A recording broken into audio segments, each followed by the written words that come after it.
108కి phone చేస్తే గంటల తరబడి కూడా వెయిట్ చేయాల్సినటువంటి పరిస్థితి. అంటే ఒక్కటి ఆలోచించండి, అంటే ఈరోజు ఎవరికన్నా ఒక ఇబ్బంది వస్తే 108 రావాలంటే గంటల తరబడి వెయిట్ చేస్తున్నామంటే ఎవరిది బాధ్యత? ఆ ప్రాణాపాయంలో ఉన్నటువంటి వ్యక్తికి ఏమన్నా అయితే బాధ్యత ప్రభుత్వానికి కాదా అండి? ఏంటి ఈ నెగ్లిజెన్సీ? ఈ నెగ్లిజెన్సీ మీది కాదా?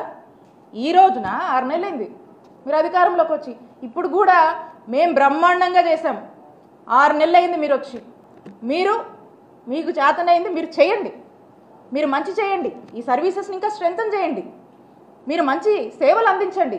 ఇవి అందించకుండా మీరు మాటలు చెప్తూ మమ్మల్ని ఏదో మా మీద బురద జల్లుతూ, ఇక బహుశా మీకు మనకు ఒక ఉదాహరణ చెప్పొచ్చు.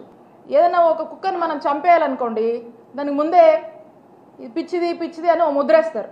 అలాగే ఇక వాళ్ళకి ఏదన్నా ఈ కంపెనీ కాకుండా ఇంకో కంపెనీని మార్చుకోవాలనుకుంటున్నారో, మరి వేరే వాళ్ళకి అప్పచెప్పాలనుకుంటున్నారు, వాళ్ళ ఉద్దేశం ఏమో తెలియదు. ఇక బాగాలేదు అన్నాక ఇక చిన్నగా వాళ్ళు మార్చుకోవచ్చు కదా.